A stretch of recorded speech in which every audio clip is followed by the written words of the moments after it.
In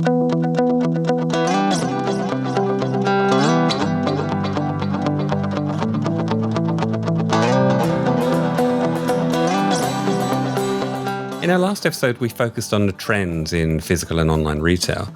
In this episode, we're going to focus on the pillars of growth and the levers that businesses can pull to get on the growth spurt that most businesses particularly need in this challenging environment. Welcome to another episode of The Road to Online Retail. I'm Nigel Miller, and with me today, as always, is our international marketing and sales retail guru, Kevin Moore. Hello, Kevin. Hello, Nigel. Kevin, you're very, very passionate about small to medium businesses and helping them grow. Absolutely. And you do that in a number of ways. And obviously, you've done it to fairly good effect by your relationship with Toys R Us, which tell us a little bit about that, where you've started that relationship and where it is now. And then tell us about your advisory group and why you do an advisory group and how you help them. Yeah, I guess this is triggered from our last conversation when you started to get down into the detail of businesses generally. So although our business together, Nigel, is about educating people, providing people the knowledge resources, if you will, providing people the resources to be able to grow their businesses in physical retail and online. And that's great. 5,000-6,000 people have done the courses. That's good. And they continue to do the courses every month, which is wonderful. But the backbone of it is just business. So I'm a businessman. I'm proud to be a businessman. My tribe are business people. And my tribe come and go. So my tribe come out of university having studied business and love business. And that's all they do all their life until they decide to do something else. Or they fall into it kind of by mistake or by necessity. So it doesn't matter what age they are, what sex, what shape, what religious beliefs, what political beliefs. They need to do something. They need to harness their passion for something and bring that alive. And that's been the backbone of what I've done in 40 countries across a career in several different industries, and I still do it now. So my passion is to get people who want to feed their families and provide the best for their families, to give them the structure to make them the best they can be, not better than they can be, to make them the best they can be, to give them that opportunity. So that means that specifically around retail and online retail, that is the backbone, away from manufacturing, away from the entertainment sector, away from mining and the big things. That's where I play. That's where the majority of people can access. Normal people can access that sector of business to feed their families. It's hard to get capital to build a factory.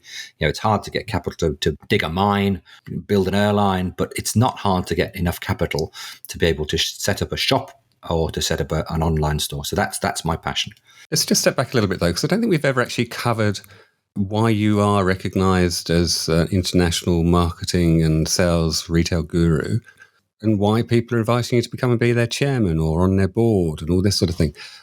What's your background that's got you to this position? Yeah, I guess the differentiators is I've done a lot across a lot of geography.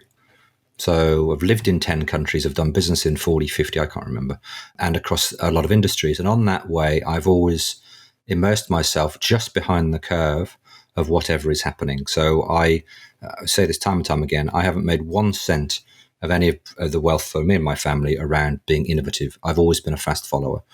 And sometimes the point where the fast following confuses me for weeks or months or a year or two, and then it clicks and I go, oh. And that's how I got involved in the online. I was very dismissive of it. And then I spent my time inside a small agency at Fox Studios in Sydney, and I was blown away by the power and reach of that. And that was back in 2014. And that was the chapter changing part of my life. People come to me because I've done a lot of it over a long period of time. Generally speaking, I've got most of the business I'm involved in. They have grown. If I haven't been able to pull that lever, I know why I haven't been able to pull that lever. But it's about growth. It's about being consistent in the business environment and about bigger picture growth businesses. But it's all around growth. I don't do big companies. I haven't got the capability, I believe, to run a $10 billion business. But I'm really good at $10 to $100 million businesses. Really good at it. That's what I like. So is there a formula? How does it work? I don't know. So formula is interesting. So I've been fed through a lot of industrial psychology tests over my career in different places and different countries. There's a number of things that I have blind spots in, and there's a number of things I'm quite good at. But the one thing that has come up 3 times in quite in depth is a high pattern recognition. So what I have is the ability to see unrelated things and build a pattern around them. That's why I'm a fast follower. That's why I'm not an innovator. You can't pick a pattern from things that haven't been done. So it's that fast follower. So what I tend to do in most businesses, I can look at a business, I can walk a store, surf a website, I can move my way through a P&L and balance sheet, I can look at a plan, and I can see the patterns very quickly and say, that's a pillar, that's going to work, that's a pillar, that's going to work, we've got a gap here, we can fill it, but there's a gap there. And I can see it quite quickly. And then it's really just working with the people that have the passion and the values to be able to say, okay, these are the things that are working well. This is where we need to go. And it is quite formulaic. Businesses aren't complicated things. We make them complicated. The older they get, the bigger they get, they become complicated. Regulators make them complicated. But businesses that you and I run, Nigel, 97%, according to Vern Harnish, 97.5% of the companies in the OECD turn over less than 2.5 million US. So they're not complicated companies. They're easy to understand. And you can do good things with those companies. But if you're running a company yourself and you've never done it before, normally you're just sort of chasing your tail, trying to get things done. And there's the old adage of you need to, at some point, start working on your business rather than in your business. With the people you've been working with in recent years, particularly your advisory groups, how often are you seeing that? And what are the things that you want them to start focusing on rather than just doing? So across the businesses that are currently in my advisory group, great guys. I know them. I know their families. This is an important part of being business around family businesses and people who own their own businesses. They all do different things. We've got an air conditioning servicing company, we've got a building company, we've got a wine business, we've got a packaging conversion company, we've got a digital agency, we've got an accounting firm. And they're all at different parts of their growth cycle.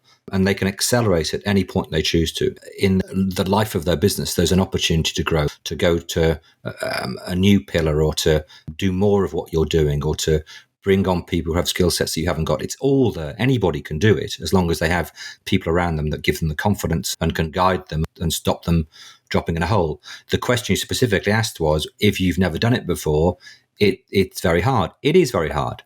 So one of the questions you also asked me is, what do you start with? You always start with sales. You always start with sales, because sales revenue, assuming that you're buying it for $1 and selling it for $2 or somewhere in between, you're not buying it for $1 and selling it for 50 cents, assuming that you're making a product margin on what you're doing. If it's a service, that you've got a product margin, the service you're providing. Once you've got that, you can spin it up. It covers a multitude of sins. You can have poor operations, you can have, bad cash collections. All those things are there, but a growing sales business gives you the time to get those things right, and you must get those things right. So I'll tell you just an anecdote, and I won't name the guy. We had a problem with his business. It was growing. Systems were poor. I tried for getting on for 18 months to get the systems in place. And the systems were literally just putting in Xero accounting software. It's easy to use. There's many, but Xero is the current global growth for SME businesses. Put in Xero, put in a piece of software to manage his projects so he could actually see where the money was in the business, regularly do his management account, so his P&L, his balance sheet each month, get his accountant to do that. And his accountant wasn't doing that. Anyway, I wasn't getting any with him. And over our annual review, which we do, which is usually done at a nice restaurant, and this is done at a place called Icebergs in Bondi Beach. And I go through a review with all the guys, and I save him to last. I say, I'll call him Bobby. Bobby, this year I'm going to retire you from the advisory group. I'm going to take you off the board. And this is done in front of his peers. He went ballistic. His language was unbelievable. And I said, here's the thing. If I don't do this, you're like a beautiful small aeroplane, which is capable of flying around in 8/8 blue, in clear sunshine, no bad weather around. But as soon as you get in some bad weather, you're going to fly to the side of a hill. And I'm your co-pilot. Because I'm working with you, I'm your co-pilot. And I won't allow that to happen. So basically, we spent 4 months, 5 months, and we made some errors, and we chose the wrong, my bad. I mean, I pushed him into a piece of software that wasn't right. He self-corrected, used Xero, got his accountant into a rhythm, and he chose another piece of software. Anyway, he went from losing, which he didn't even know, losing $250,000 a year to making about $600,000 a year. And that took us less than 12 months. So they're not complicated things. You just need people around you that have been on that journey and are honest with you, that say, these are things that you need to change. Yeah, I used to belong to the Entrepreneurs Organisation, and one of the things we always focused on targets that were achievable every month that you had to report back on, and actually having a panel of people to who you were close to report back on did make you focus a bit more on your business rather than just doing your business. But also on the sales side, what I also found interesting is we had one member who ran a sort of cafe restaurant type business. And even for them, just training their people up to offer an extra cup of coffee or try and push the special or whatever it was, and had a little internal game within the staff, raise the revenues. So just simple things, simple levers you can pull if you plan them. So the reason that you're sort of taking me down this path of discussion is around that broader business thing. So all of those things, I've used this phrase many, many times in presentations to large audiences. I think there's one I was with you in Sydney some years ago.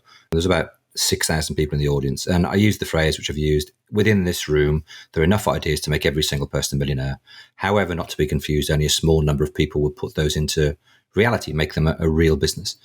So for me, the key thing is once you've got the rhythm of the business, you can then start. Once you've done it, once you've made the call that you're going to back yourself and go into business, get the sales right, and then we start to build the pillars behind making sure we understand where our margin is, making sure we understand our cost, getting into the rhythm of the business where we do management accounts, using the right software to be able to see what's going on. Then we can fine tune and finesse. And you hear the phrase key profit drivers, as you just described in the food service industry. Deliver a menu to somebody every time they ask for a coffee if they're sitting in, and bring them a glass of water and ask them, will you be dining today?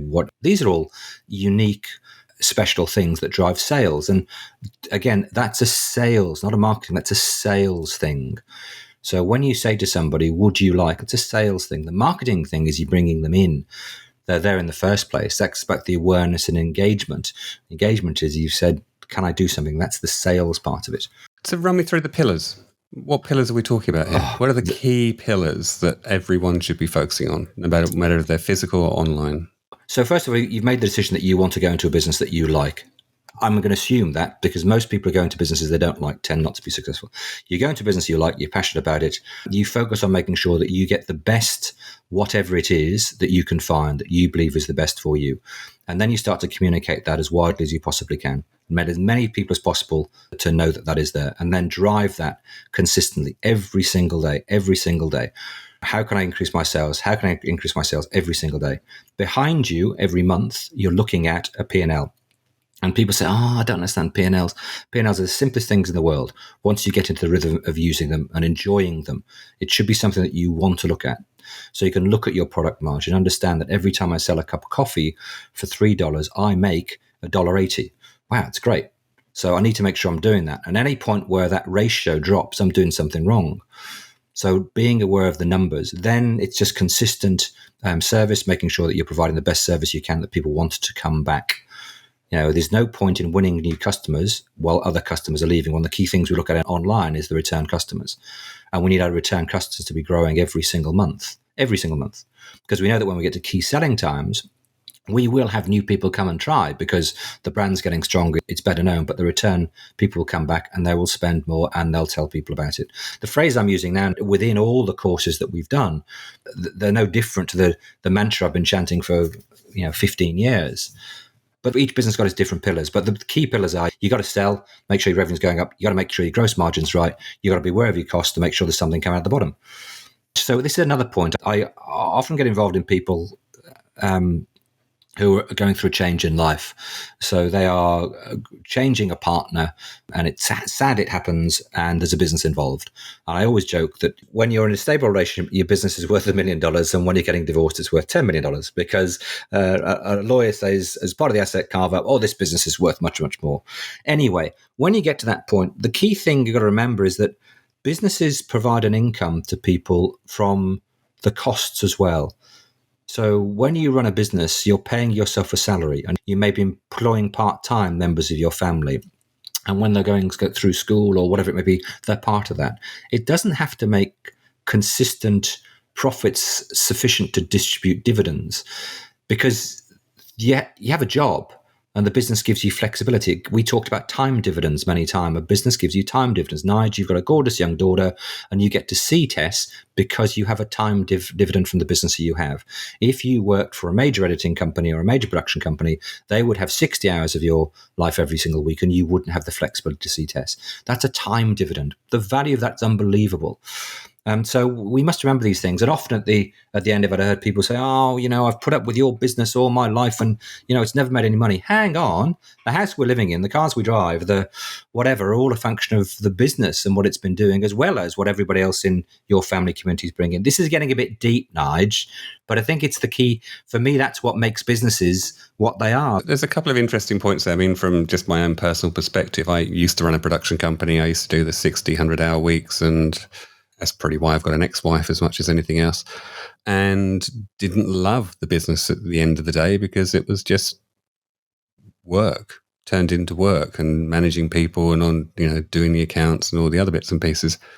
Whereas now I make far less money, but as you say, I'm really a lot happier than I've ever been because I do get quality time for the things that are, for me, far more important now.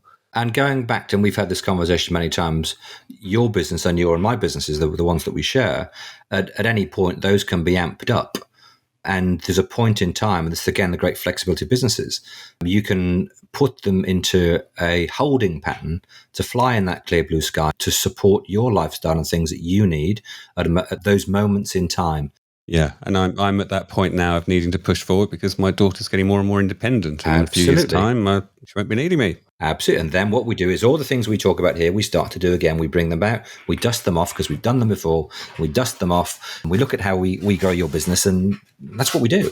But the other thing that you touched on there that I've seen so often, because I used to do a small business TV program for many years and used to deal with tons and tons of small businesses going through different phases and having different challenges. But the very common one was that people didn't factor in paying themselves, literally just focused on the business and didn't take anything out to actually justify the time. And you could very quickly see some businesses where the opportunity cost was too great. They would be much better off going to get employed again because they were never going to make the money that they thought they could. How often have you seen that sort of thing?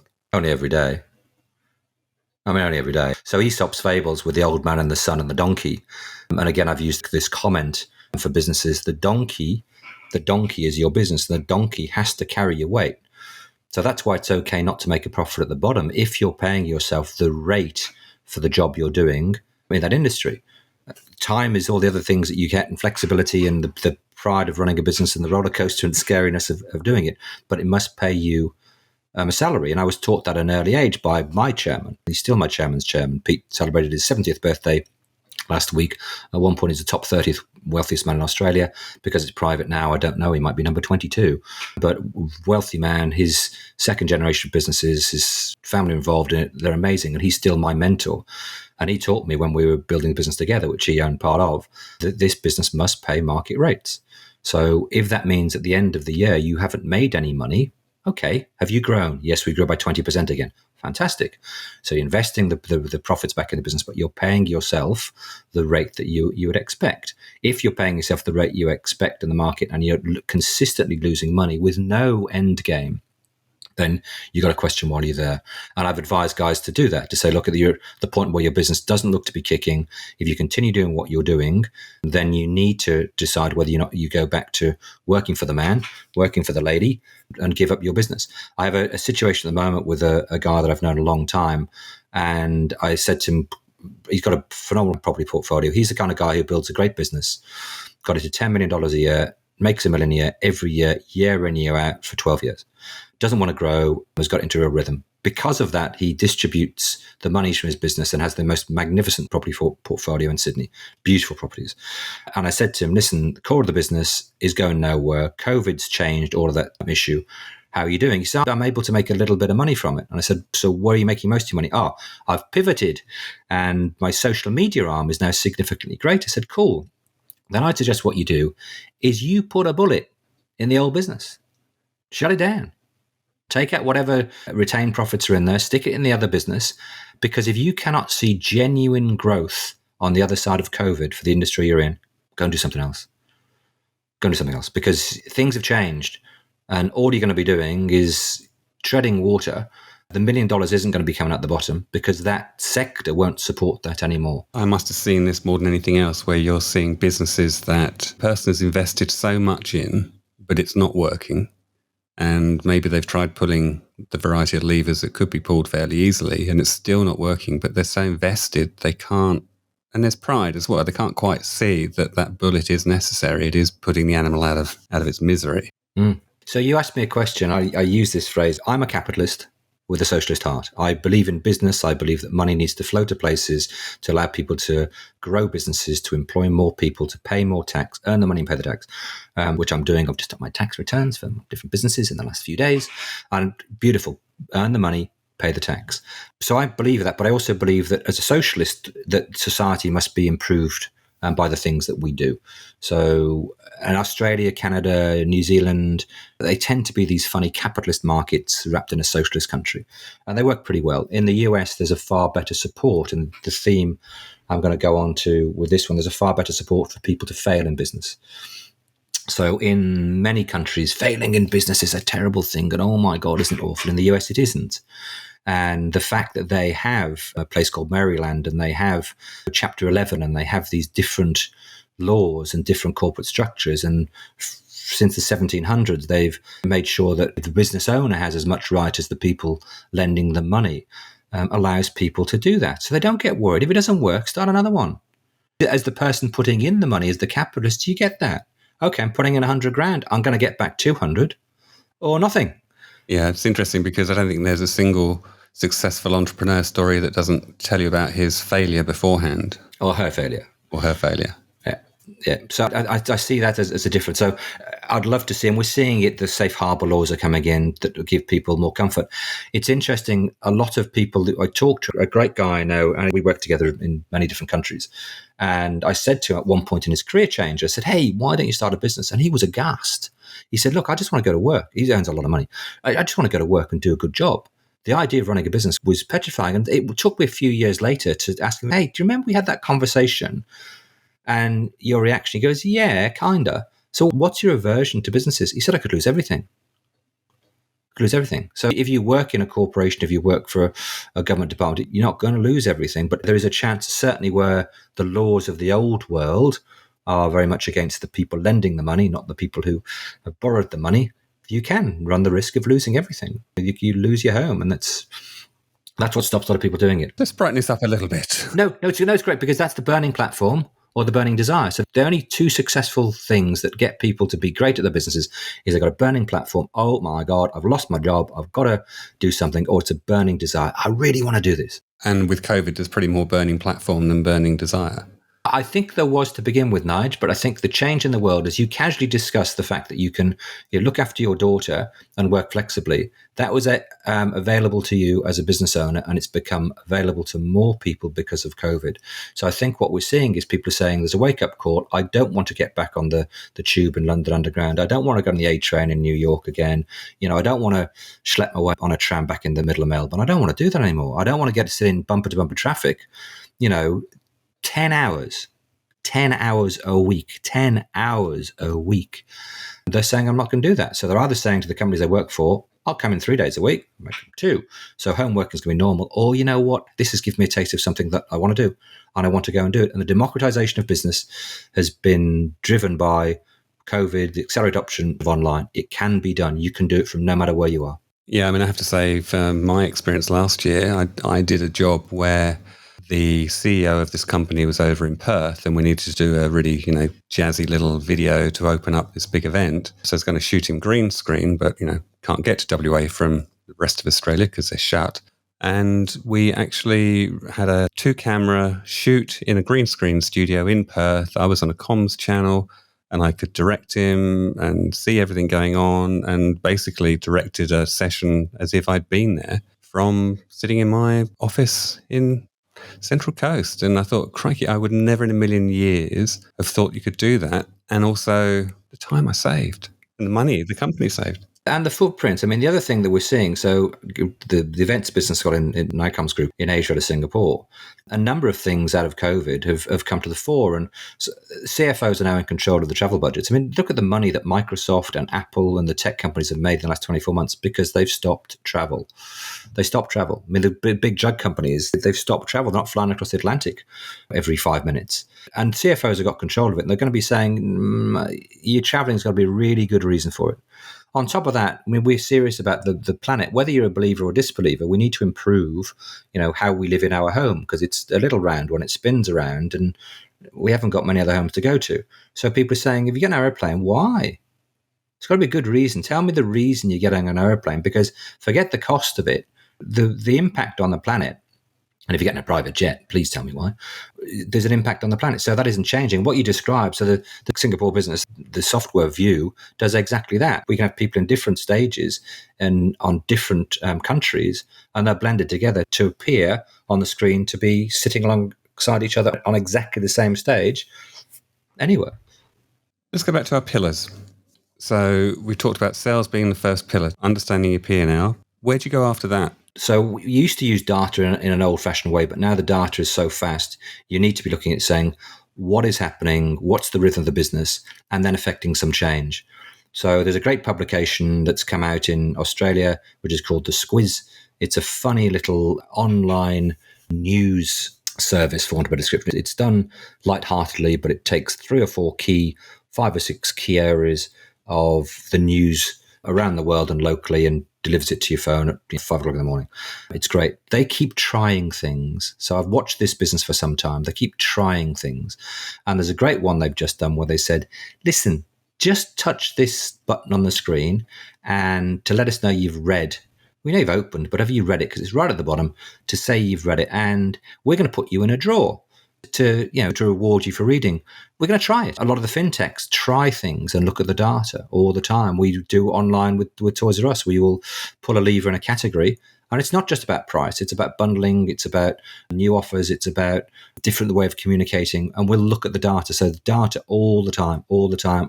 You cannot run businesses now without data. You and I did a lot of filming of physical retailers many years ago, and we talked about counters. So you could count the number of people who came into the store, count the number of transactions in the store, so we know how many people came in, how many bought, and then you could work out the average per shopper. Now, we're way beyond that now. We can dissect the basket, dwell time, the way we navigated from one category to another. So data, and spend the time looking at it. And I guess that then leads on to, particularly if you're in physical retail, well, I guess both, like the other levers you can pull of how do you attract people in, where do you spend your marketing budget, et cetera, et cetera. You're doing it from a point of knowledge rather than just finger in the air hoping the wind blows on it. Yes and no. So we have these things about data and we say, we've got all this AI and we've got all this analysis. Generally speaking, the data will support a hypothesis. So as a business owner, you're good at what you do because you're doing that one thing. You're creating the best services or products you can. You've got a real eye for things and you're looking to attract people who are like-minded. They're like you, smaller businesses. And they come and they like the fact that the candles you buy smell that way or they're that coloured and more people come to you. But generally speaking, what you do is it isn't the data says, hey, do this. What happens is you have a hypothesis and you go, you know what, I think each time I do this, this happens. Then you look at the data and the data supports the hypothesis or it doesn't. The data is not going to pop up on your screen and say, hey, Nige, do this. Hey, Kev, go and do this. What will happen is your mind will go, there's a pattern here. There's a cause effect going on here. Let's see what the data says. And then you go, yeah, let's try it. Let's do more of that. So it's back to your patterns. So let's get a little bit, as specific as you can. So when you first started working with what is now Toys R Us, what was it? And what did you see? And what did you see as potential? And then how did you make that leap to actually buy a brand? So it's a technology distribution company. So it had been in the tech distribution sector for a long time. It wholesaled technology products.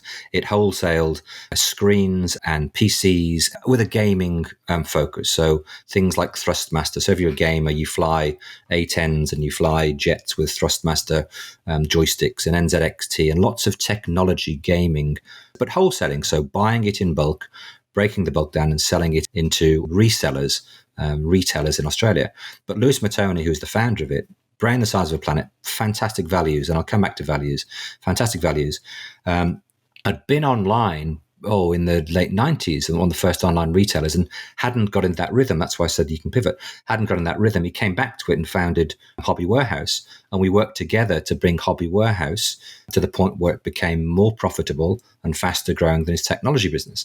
Now, his technology business has survived when he started, there were probably 100 companies doing it. By the time today, and the Matoni Technology brand is still owned in Australia by Toys R Us and still a profitable, sensible little business, there's probably about 30. So he'd been able to understand very low margin, using productivity to make sure that you kept your costs down, and then applying that to online retailing of hobby products, because he comes from a gaming background, hobby products in technology. But that change was from wholesale to direct. Didn't change, kept it. So it came alongside. So I've got warehousing. I've got an understanding of the gaming sector. I'm selling into resellers, so I understand how people are consuming. I'm going to do more around hobbies. So not just around electronic gaming. I'm going to do remote control cars, remote control yachts. I'm going to start to do painting and things that are people's hobbies, their passion.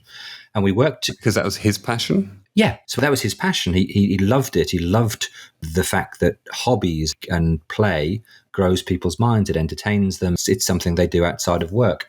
So he grew that, and we would just work together. So he was very left brain, fantastic logical, great technologist. I'm right brain, all about experience. And we got together and said, let's see how we can transfer all those soft things from physical retail into online. Let's not just be about price. You can't hold price forever. So let's make the experience amazing. So that's why from the get-go, we defined high quality video. We put in high quality video, high quality imagery. It came from there. And that's what Toys R Us saw when we pitched for the license. They said, we've seen what you've been able to do with that. And you understand brands and you understand experience and you deliver it with great technology. Values, let me tell you about values. So 10 times a year, 8 times a year, 12 times a year, it doesn't matter. I get approached by somebody who says, look, can you help with my business? And the first thing I do is sit with them and work through them and talk to them. And it's all about values. And if I can't click with them and I don't have that connection, then I can't work with them. It's not about the money. I just can't work with them. So it is important that you understand that your values and what you do will flow through everything that you do. Tell me about that, though, because I think most people don't even consider values early on in a business because they're just doing something because they had an idea or they've got a passion. What do you mean and why do you think it's important? So the majority of people on the planet do good things every day. We try not to shoot each other, blow each other up, steal from each other, all those bad things. The vast majority. When you have those values, you're swimming in the same pool as the people buying things from you. When you don't have those values, eventually you get caught out. You make a decision or you make a series of decisions that are nothing to do with your shoppers, nothing to do with your stakeholders. They're only to do with you. And that tends to be the selfishness. You can't be profoundly selfish. Certain industries are, and I struggle with them. Certain sectors are, I struggle with them. But generally speaking, if you're in a business, you need to have good values because it is what the majority of people have, and you need to be able to make sure that they keep coming back to you and that your behavior evidences those values. That's why values sit in everything that we do in any of the businesses. So what's your values and what's the values of the business? Give me an example. What do you mean by values? So if you're in the wine industry, your values should be around providing phenomenally high quality grapes, carefully thought and blended, beautifully bottled and delivered. There's a high value there. What you're not doing is saying, I'll tell you what, I'll see if I can pick up some tankers of wine that I can do something with and I'll slap a label on it, because that won't last. And we've seen that. No adding antifreeze. Exactly. So again, we kind of talk about this, but the food sector, that's why Paco Underhill's just written his new book. I mean, the whole food sector is around values. We serve up to people and we package people. The consumer packaged goods industry packages things up, which we then ingest. We take inside our bodies. So yeah, it really matters. So values across everything. So you can trade with poor values for a short time, but then people just don't sell to you. Yeah, but you can damage an industry in the process. Yes. In fact, I was recently working with a whiskey distiller down in Tasmania, and they're talking about the growth of the industry and getting to a stage where they really need to have some set in stone guidelines that everyone has to follow in order to be categorized as a Tasmanian genuine whiskey. One of the things that was mentioned is in, I think, Japan, someone was buying in just sort of cheap scotch and putting it in a Japanese bottle and selling it as their own for a much higher markup. And obviously, when you get caught, it damages the whole industry. So that's the same with fake brands across vast tracts of the world. It's interesting. At some point, Nigel, we're going to do that. I've been meaning to this for ages. The consumer packaged goods industry has been around for 70, 80 years, 90 years, and basically takes things, processes them, puts them in boxes, packaging, and we buy them from them, and they give us ease and convenience, and they give us consistency. So we can go and buy our veggies and we can buy our meat from anywhere we like, and they'll have on different days have different quality and different tastes. But the concept of this consumer packaged goods business is that they will package it, it'll be consistent. We don't need to worry about it. And for that, we're going to charge a premium. Some of the packaging is appalling. So at some point, what you and I are going to do is we're going to take a whole load of packaging and we're going to video opening it. And it's comedic. It is comedic. So, but we'll do the separate thing to do, but it will be a lot of fun. Consumer packaged goods companies, a lot of shoppers deserve better from them than they get. Yeah. Well, I do a lot of work with Nestle, and they've got a global initiative, I think by 2024 or 5, that everything they package has to be either recyclable or reusable. And the amount of effort that is going into making that happen is unbelievable. But the interesting thing I found was that they actually work quite collegiately with other packaging people because they want that value to be passed along to people further down the chain. It's less cutthroat than you think, some of that. Oh, but that goes back to values, and people are attracted to those values and they want to be part of that. Absolutely. Absolutely. So values matter. They're a differentiator. So go back to our levers then. So we've done sales, we've focused on our P&L, we've assessed our values to make sure that they're good. And communicated them. And tell me why that's important. Because people need to know. They'll hold you to account. If you say that you believe that the planet should be better and you're going to improve your packaging, they'll hold you to account and they'll stay with you on that journey. And they'll forgive you when you say, look, we're not getting there fast enough, but these are things we've done. Oh, okay, yeah, I'm still with you. Okay, so what's another lever I should be pulling?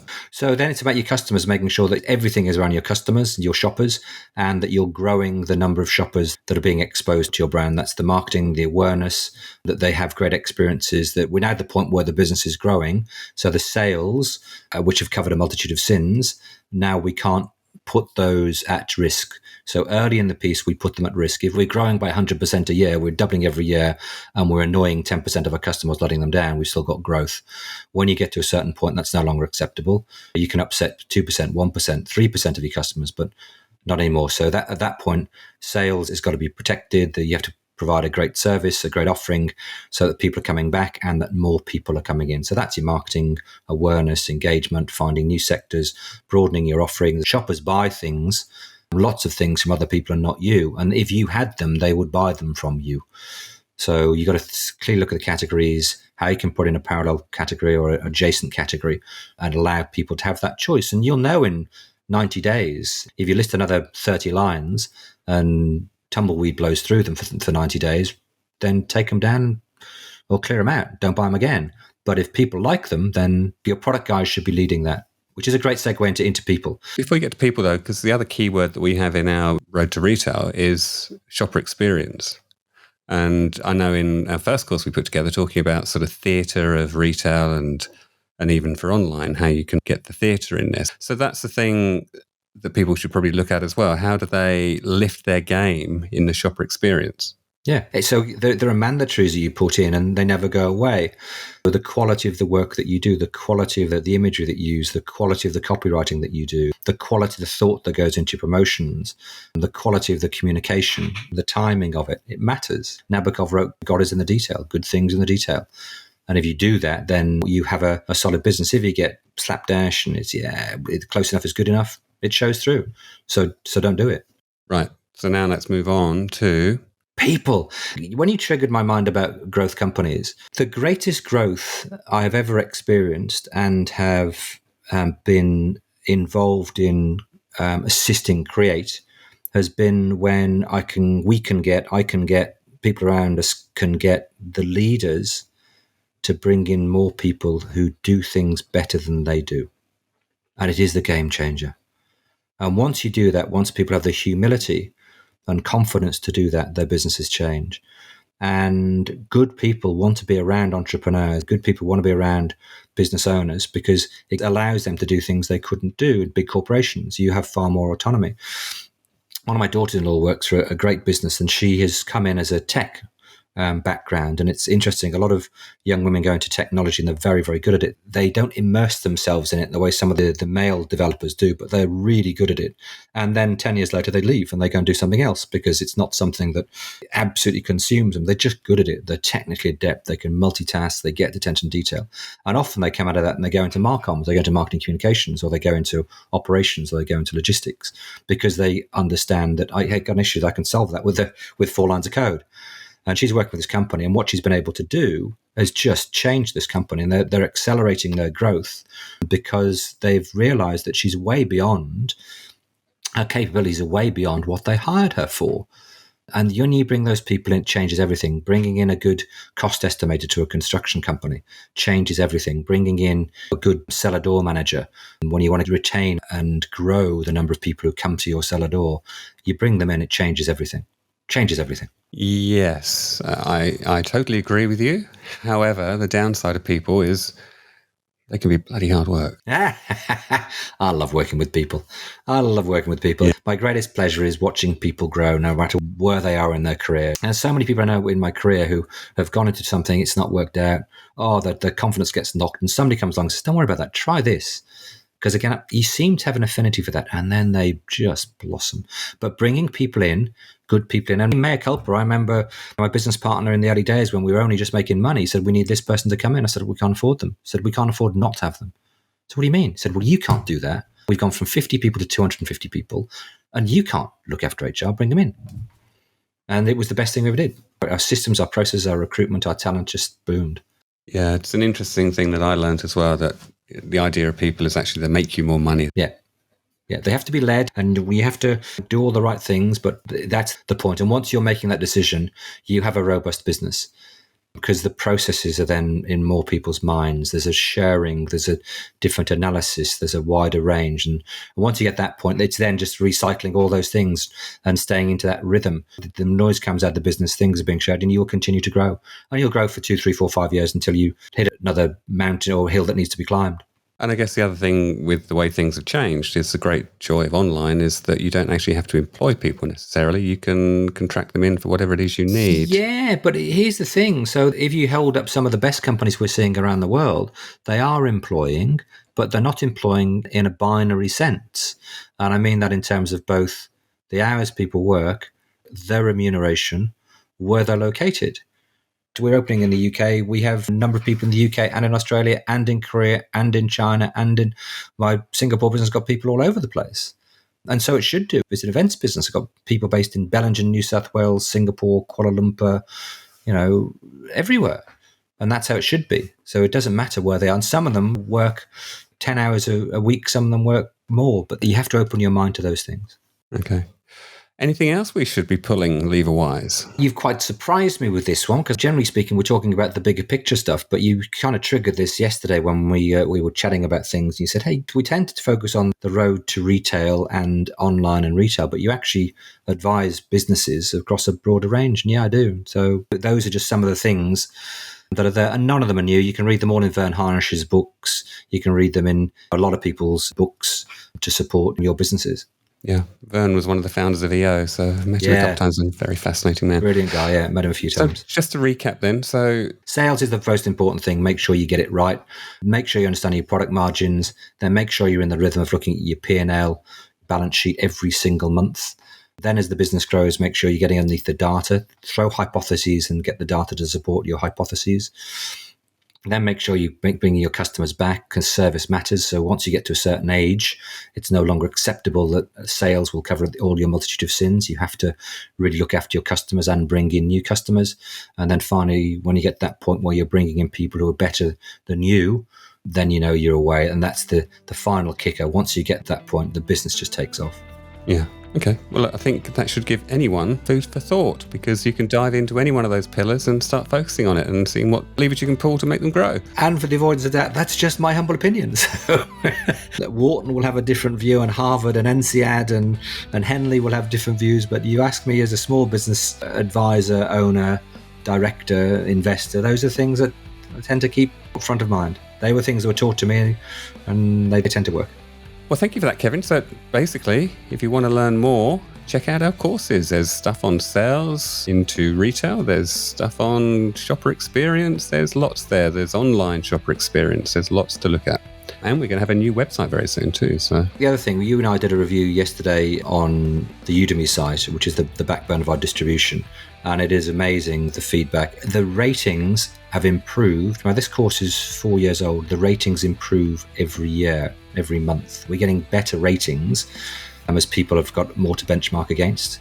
So well done to you, Nige. You shoot quality, you direct quality, you edit quality, and you produce quality, and it shows. So well done to you. if you're into the online side, the online shopper experience is a fairly new course that we would highly recommend anyone in the world of online to have a look at. So check out the website, theroadtoretail.com. And music, Kevin. Have we got anything else to play this week? Yes, we're going out with a beautiful song called Fire and Rain. As we sit in Australia at the moment, we have fires in Western Australia and so much rain it's washing away the centre of the country and the railway tracks. That is what this crazy country is about. So this is a song called Fire and Rain.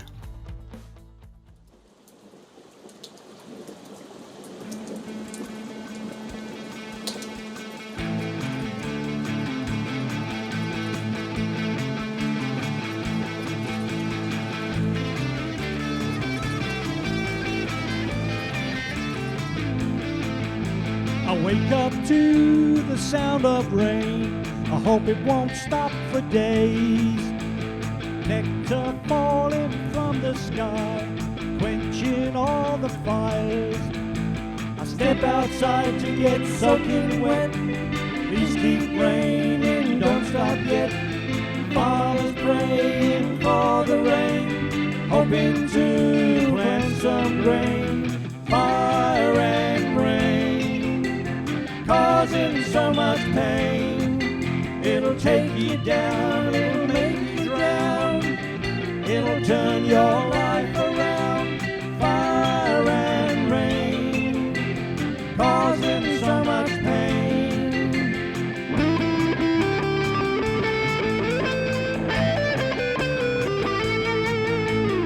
Earth is blackened by the heat, water rushing round my feet. Birds are singing a tuneful song, grateful now the rain has come. Fires raging through the states, firefighters with their mates, working through the day and night, men so tired from the fight. Wildlife lost, it'll make you cry. Planes drop water from the sky. The fire still rage, fanned by the wind. Is it all because we've sinned?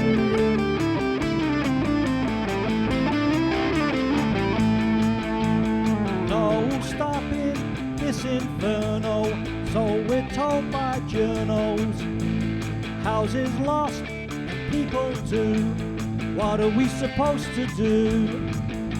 The rain, I hope, will do its job, quenching flames on trees and logs. Firemen finding dead recluses, politicians with excuses. Fire and rain, causing so much pain. It'll take you down, it'll make you drown, it'll turn your life around. Fire and rain, causing so much pain.